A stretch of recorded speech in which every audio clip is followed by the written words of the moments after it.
ಇವತ್ತು ಬಹಳ ದುಃಖದ ಸಂಗತಿ, ಬಹಳ ದುಃಖದ ಸಂಗತಿ. ಯಾಕೆ ಅಂತಂದ್ರೆ ರಾಜ್ಕುಮಾರ್ ಅವರಾಗ್ಲಿ, ಬಿ ಸರೋಜಾದೇವಿಯವರು, ಲೀಲಾವತಿಯವರು, ಜಯಂತಿಯವರು ಇವೆಲ್ಲ ಕನ್ನಡ ಚಿತ್ರರಂಗದ ಬೇರುಗಳು. ಇವರು ಅವರೆಲ್ಲ ಬೆಳೆಸಿ ಈ ಚಿತ್ರರಂಗನ ದೊಡ್ಡದು ಮಾಡಿದ್ದಾರೆ.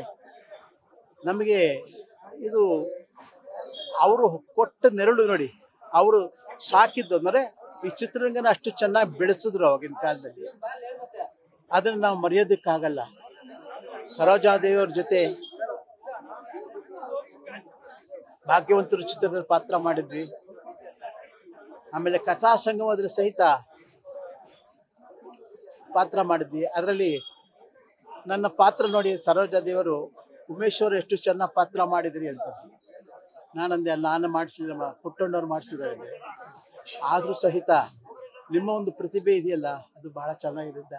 ನನ್ನ ಕಂಡಾಗಲೆಲ್ಲ ರಾಜ್ಕುಮಾರ್ ಮನೆಗೆ ಹೋದಾಗೆಲ್ಲ ಆಗ ಸಿಗ್ತಾಯಿದ್ರು. ಮತ್ತು ನಮ್ಮ ಚಿತ್ರರಂಗದ ಏನೇ ಸಮಸ್ಯೆ ಆದರೂ ಸಹಿತ ಅವರು ಹಿರಿಯ ಕಲಾವಿದರಾಗಿ ನಿಂತುಕೊಂಡು ಆ ಸಮಸ್ಯೆ ಬಗೆಹರೋದಕ್ಕೆ ಅವರು ಸಹಕಾರ ಕೊಡ್ತಾಯಿದ್ರು. ಅವರು ಬರೀ ಕನ್ನಡದಲ್ಲಿ ಅಷ್ಟೇ ಅಲ್ಲ, ಪಂಚಭಾಷಾತರಿ ಎಲ್ಲ ಭಾಷೆಗಳು ಸಹಿತ ಅವರು ಚೆನ್ನಾಗಿ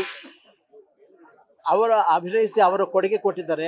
ಆದರೂ ಸಹಿತ ಅವರು ಎಷ್ಟು ಒಂದು ಮೃದು ಸ್ವಭಾವದವರು ಅಂದರೆ, ಅಷ್ಟು ದೊಡ್ಡದಾಗಿ ಬೆಳೆದಿದ್ರು ಸಹಿತ ನಾನೇನು ಇಲ್ಲ, ನಾನೇನೋ ಚಿಕ್ಕವಳು ಅಂತ ಆ ಭಾವನೆ ಇತ್ತು ಅವ್ರಿಗೆ.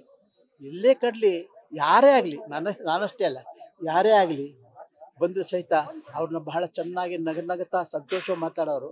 ಅಂದರೆ ಅವರು ಯಾವಾಗಲೂ ಅಷ್ಟೇ, ಸಭೆ ಸಮಾರಂಭಗಳಾಗಲಿ, ನಮ್ಮ ಚಲನಚಿತ್ರದ ಕಾರ್ಯಕ್ರಮಗಳು ಯಾವುದೇ ಆಗಲಿ ಬಂದ ಸಹಿತ ನಗುಮುಖದಿಂದ ಚೆನ್ನಾಗಿ ಮಾತಾಡ್ತಾ ಇದ್ರು. ಅದರಲ್ಲೆಲ್ಲರೂ ನಾವೆಲ್ಲ ಬದುಕ್ತಾ ಇದ್ದೀವಿ ನಾವು.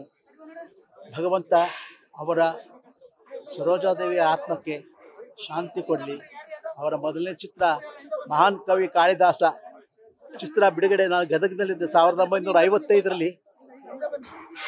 ಆ ಚಿತ್ರ ನೋಡಿದಾಗ ನಮಗೊಂದು ಬಹಳ ಹೆಮ್ಮೆ ಅನಿಸ್ತು. ಹೀಗೆ ಅವರು ಒಂದೇ ಎರಡೇ ಚಿತ್ರಗಳಲ್ಲಿ, ಸಾಕಷ್ಟು ಚಿತ್ರಗಳಲ್ಲಿ ಎಲ್ಲ ಭಾಷೆಗಳು ಮಾಡಿದ್ದಾರೆ. ಭಗವಂತ ಸರೋಜಾದೇವಿಯವರ ಆತ್ಮಕ್ಕೆ ಶಾಂತಿ ಕೊಡಲಿ, ಅವರ ಕುಟುಂಬಕ್ಕೆ ಇದನ್ನು ತಾಳಿಕೊಳ್ಳಿ ಒಂದು ತಾಳ್ಮೆ ಕೊಡಲಿ ಅಂತ ಕೇಳ್ಕೊಳ್ತೀನಿ. ನ್ಯೂಸ್ ಫಸ್ಟ್, ನಿರ್ಭೀತಿಯಿಂದ ನಿಮ್ಮ ಪರವಾಗಿ.